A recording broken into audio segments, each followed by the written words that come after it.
Nul ne pouvait imaginer la destinée extraordinaire de Vivant Denon, issu de la bourgeoisie chalonnaise au milieu du XVIIIe siècle. Il n'en avait certainement pas conscience lui-même, bien qu'une assurance certaine lui en donnât les moyens. Son milieu familial, aisé et amoureux des arts, comme en témoigne la décoration intérieure de l'hôtel Denon, fut favorable à son orientation artistique. Ce personnage, qui fut un homme public à la fin de sa vie, est assez bien connu par sa correspondance et celle de ses innombrables relations. Cependant, de nombreuses zones d'ombre subsistent dans son parcours pour le moins sinueux, très dépendant des circonstances. Il y a manifesté un don d'adaptation exceptionnel, pour ne pas dire de courtisanerie, bien dans l'esprit de son temps. Très discret sur ses activités personnelles, il est disert sur celles de ses contemporains, ce qui lui valut quelques déconvenues à plusieurs reprises, dont il se sortit presque miraculeusement à chaque fois. N'ayant pas rédigé de mémoire, certainement à dessein, de larges pans de sa personnalité restent controversés. Mais s'il s'est représenté lui-même tout au long de sa vie, ses dessins laissent apparaître une certaine forme d'autodérision. Sa longue vie, 78 ans, et son activité trépidante de voyageur, de dessinateur et de graveur est la preuve d'une santé exceptionnelle et d'un tempérament bouillonnant. C'est un homme qui aime la vie sous tous ses aspects, mais qui reste farouchement indépendant. Il est affecté par une boulimie de collectionneur, qui peut même aller jusqu'au fétichisme, comme l'a montré l'inventaire de sa succession. Tous s'accordent à dire que son aisance en public, sa conversation agréable et spirituelle lui ont facilité son introduction dans tous les milieux. Parcourons ensemble cet itinéraire hors du commun. Après une jeunesse heureuse à Châlons, il monte à Paris avec son précepteur pour faire des études de droit. Il s'en échappe très rapidement pour fréquenter les milieux artistiques. Il est initié au dessin par Noël Hallé et réussit à 22 ans à faire représenter une pièce à la Comédie Française, Point de lendemain, qui restera sans suite.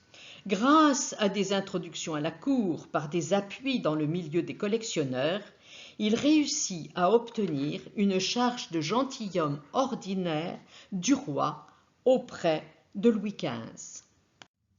C'est certainement dans ce milieu qu'il fut initié aux techniques de chiffrement qui l'orientèrent vers la carrière diplomatique.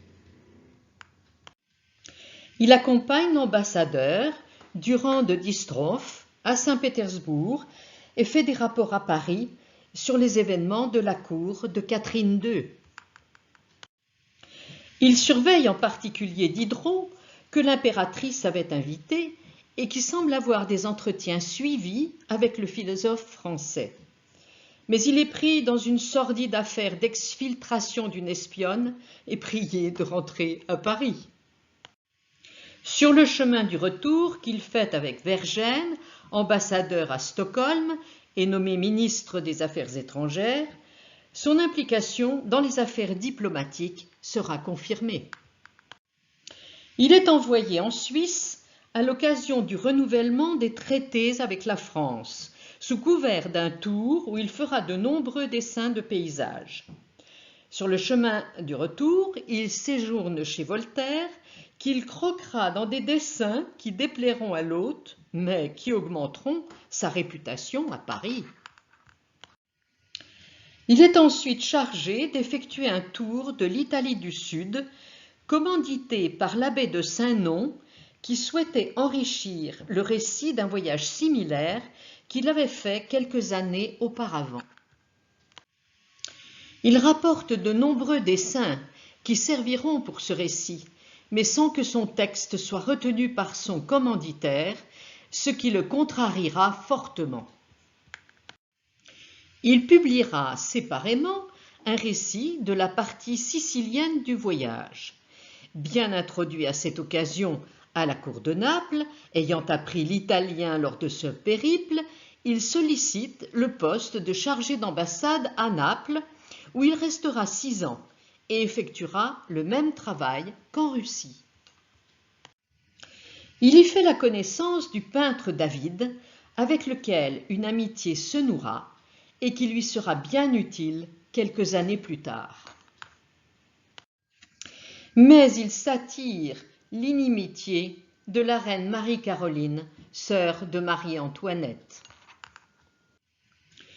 Ces indiscrétions sur les intrigues de cour finissent par provoquer son rappel en France. Il séjourne alors quelques mois à Châlons, puis 2 ans à Paris. Il séjourne en Italie en 1788, sans que l'on en sache vraiment les raisons. Il souhaite bien sûr effectuer le grand tour, très à la mode chez les aristocrates et les artistes, au cours duquel il pourra effectuer des copies d'œuvres. Il se fixe à Venise, où il fait la connaissance d'une salonnière célèbre, Bettina Teotocchi, qui deviendra sa maîtresse et sera le grand amour de sa vie. Il entretiendra une correspondance avec elle jusqu'à sa mort. Récemment découverte en 1999, c'est une source précieuse sur les circonstances de son séjour italien. Il fait de nombreuses visites dans les villes de la vallée du Pô, dont les motifs ne sont pas explicites. Inquiet de l'évolution de la situation en France, car la Révolution entre dans sa phase sanglante et lui coupe l'envoi de ses revenus, il est en même temps suspect aux yeux de l'Inquisition vénitienne, qui le soupçonne d'être un agent double révolutionnaire. Il est expulsé. Après plusieurs errances en Italie, il rentre à Paris au plus fort de la terreur. Il retrouve David, bien introduit auprès du comité de salut public, qui lui obtient protection et restitution de ses biens. En guise de soumission au nouveau pouvoir, il grave les costumes des édiles dessinés par David, dont les estampes resteront dans les tiroirs suite à la chute de Robespierre. La dévaluation rapide des assignats fait fondre ses revenus. Afin d'y faire face, il édite sous le manteau son œuvre priapique, largement inspirée de scènes antiques. Mais il reste dans le monde des salons, foisonnant sous le directoire, et fréquente ceux de Madame Tallien, où il rencontre Joséphine de Beauharnais, qu'il charme par sa conversation. C'est par son intermédiaire qu'il se fera connaître de Bonaparte, sans que l'on connaisse les détails de cette rencontre, ni les rapports qu'ils entretenaient à cette époque. C'est dans ce milieu qu'il apprendra le projet d'expédition en Égypte et qu'il fera tout pour y prendre part, saisi à nouveau par son démon des voyages. Sa participation ne fut pas obtenue facilement au vu de son âge, mais Bonaparte finit par l'accepter. Comme tous les participants, il souffrira des conditions climatiques et de l'inadaptation de leur équipement au pays. Mais sa robuste constitution lui fera endurer toutes les souffrances du voyage. Il supporta les dangers liés à la guerre d'escarmouche qui harcelait la colonne à laquelle il appartenait et où il dut faire le coup de feu et assister à des scènes de combat terribles. Au début de l'expédition, il sillonna le delta du Nil avec les autres savants, mais obtint de participer à la colonne du général de Zex qui remontait le Nil à la poursuite de Mourad Bey. Incorporé à la brigade du général Belliard, il fut le seul savant, avec le géographe Jomard, qui découvrit les merveilles de l'Égypte antique jusqu'à Assouan.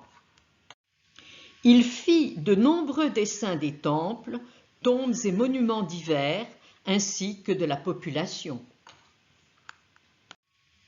De retour dans le delta, il fut un des rares privilégiés à rentrer en France avec Bonaparte. Celui-ci avait pu apprécier le talent et la puissance de travail de Denon et il s'en souviendra après sa prise du pouvoir. Dès son retour, il entreprend de composer un ouvrage relatant son périple, Voyage en Basse et Haute-Égypte, grand in-folio, somptueusement illustré de très nombreuses gravures. Ce fut le premier best-seller de l'édition européenne grâce à ses multiples rééditions durant tout le XIXe siècle qui contribuèrent à l'émergence de l'égyptomanie. Le premier consul le nomme directeur général des musées en 1803.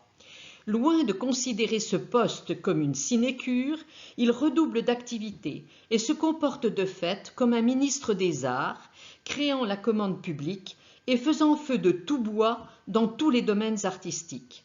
Il crée le musée Napoléon, extension du musée, inauguré par la Convention en 1793 dans le Louvre. Il en fait, dès la fin de l'Empire, le plus grand musée du monde, enrichi par de nombreux prélèvements effectués dans les pays conquis, en Allemagne, Italie et Espagne. Il s'y rend personnellement en suivant les armées napoléoniennes victorieuses.